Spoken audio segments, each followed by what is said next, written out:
Okay, this is the current project.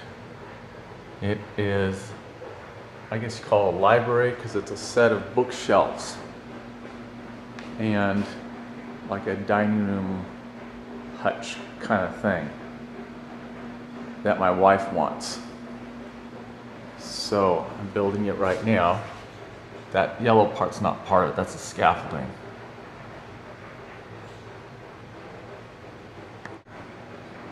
And what we'll be doing is showing progress on this library slash whatever. And unlike most DIY videos, you're going to see me make mistakes. You're going to see how I try to fix them and how many times I have to try to fix them. And we're going to try and make it as realistic as possible. And hopefully I can learn from this and you can learn from this.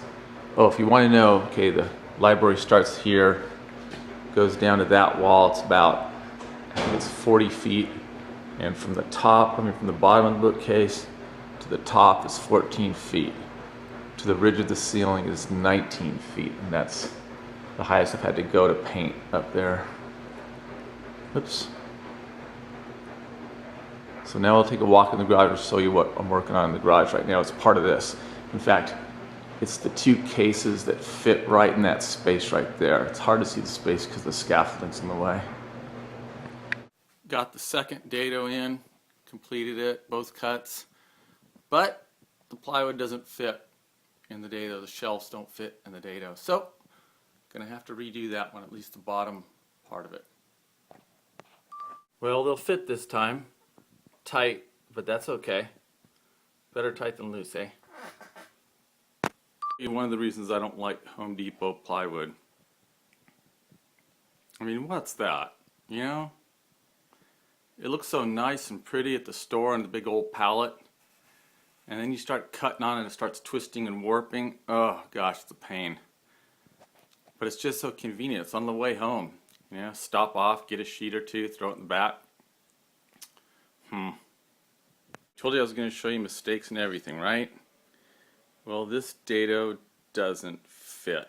It's too tight. The shelf doesn't want to go in. I'm kind of testing it right now. I have to go and test each dado and see whether or not they fit. Test piece fits fine in either dado, but the shelves back there do not.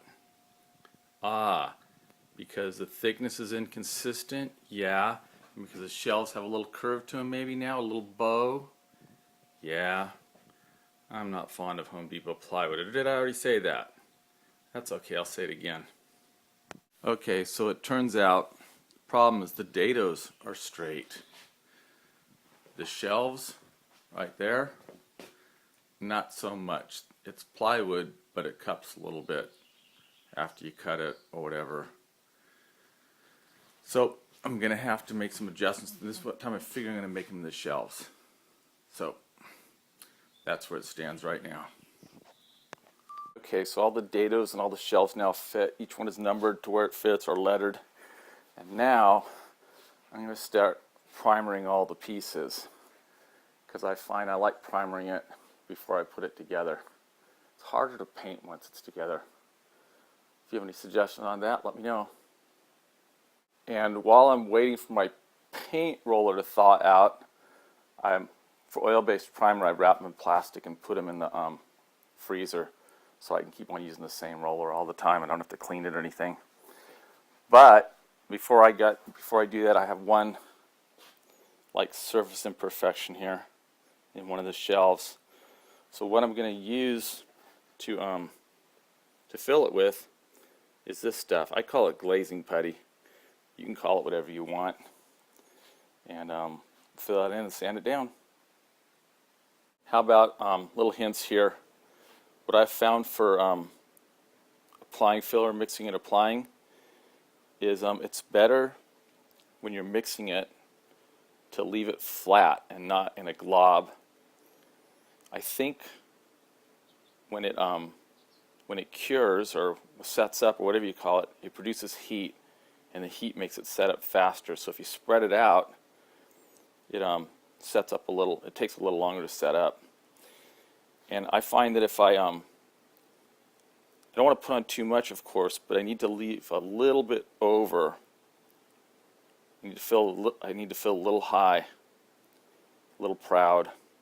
That way I can sand it down to smooth. And I also find that the less I work it, the better it is. Like if I can just apply it in one stroke and then use another to adjust the depth, maybe scrape off the edges or something. That's what I find works best for me. Try this. I don't want to get paint in my dados, at least not much if I can help it, less to clean out later. So I put a little strip in there of about the same width the shelves that are going there. So we'll see how it works. It didn't work because the roller won't get right up against it, and it leaves a little like white line right here where I can't, not white line, bare line right there where I can't get the paint in. So had to take out the little spacer piece, this thing, and just do it by hand, but I guess it's going to be okay. I'll know more later after I put a second coat and sand it. These are the pieces for the next cases. There's some more right there, and there's some right there, and there's the two backs of the two cases that are going up next. Oh, and let's see.